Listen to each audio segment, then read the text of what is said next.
آج کے چیپٹر میں ہم لوگ خواجہ حسن نظامی کے بارے میں پڑھیں گے۔ ان کا مضمون مٹی کا تیل ہے۔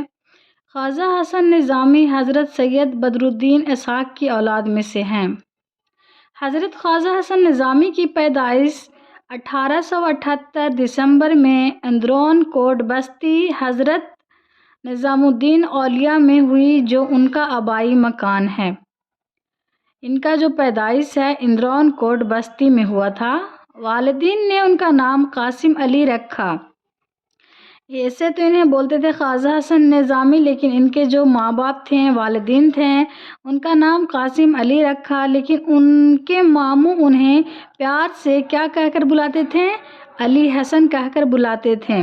علامہ اقبال نے انہیں خواجہ حسن نظامی لکھنا شروع کیا، جو ان کے استاد ہوئے علامہ اقبال، انہوں نے انہیں خواجہ حسن نظامی لکھنا شروع کیا اور یہ اسی نام سے مشہور ہوئے۔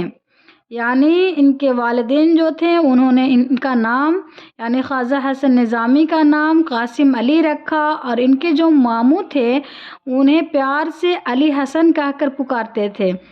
لیکن بعد میں علامہ اقبال نے انہیں خواجہ حسن نظامی لکھنا شروع کیا اور یہی آگے چل کر اسی نام سے وہ مشہور ہوئے۔ خواجہ حسن نظامی کے والد سید عاشق علی نظامی تھے۔ خواجہ حسن نظامی کے جو والد کا نام تھا وہ سید عاشق علی نظامی تھا۔ والدہ کا نام سیدہ چہیتی بیگم تھی۔ خواجہ حسن ابھی کم سین تھے ہی کہ ان کے والدین کا انتقال ہو گیا، یعنی کہ ابھی یہ چھوٹے ہی تھے کہ ان کے ماں باپ اس دنیا سے کوچ کر گزر گئے۔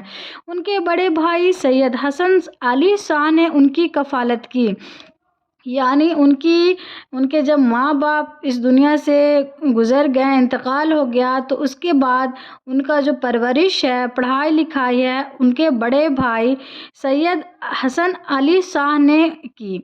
خواجہ حسن نظامی نے مختلف استاذہ سے قرآن و حدیث کی تعلیم حاصل کی، یعنی کہ خواجہ حسن نظامی کی جو پڑھائی اسٹارٹ ہوئی، بہت سارے مختلف کئی استاد سے انہوں نے قرآن شریف اور دینی تعلیم کی تربیت حاصل کی۔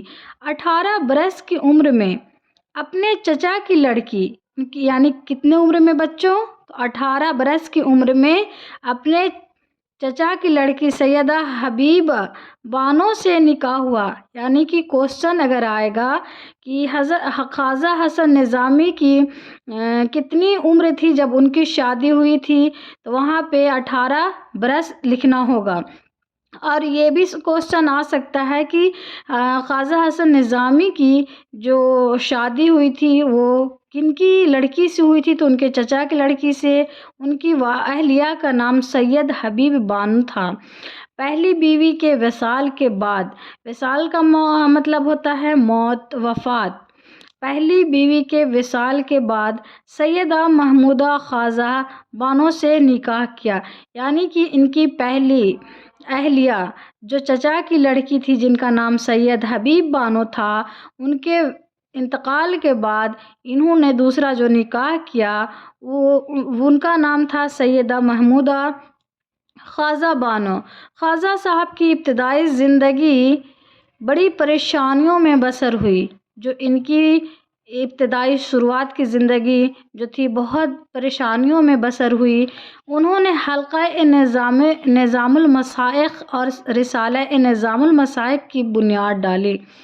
انہوں نے جو رسالہ نکالا اس رسالہ کا نام تھا نظام المشائخ، اور اپنے احباب کے ساتھ مل کر، احباب کا مطلب ہوتا ہے دوست، اور اپنے احباب کے ساتھ مل کر درگاہوں اور خانقاہوں کی اصلاح کا بیڑا اٹھایا۔ کہاں کہاں کا انہوں نے بیڑا اٹھایا؟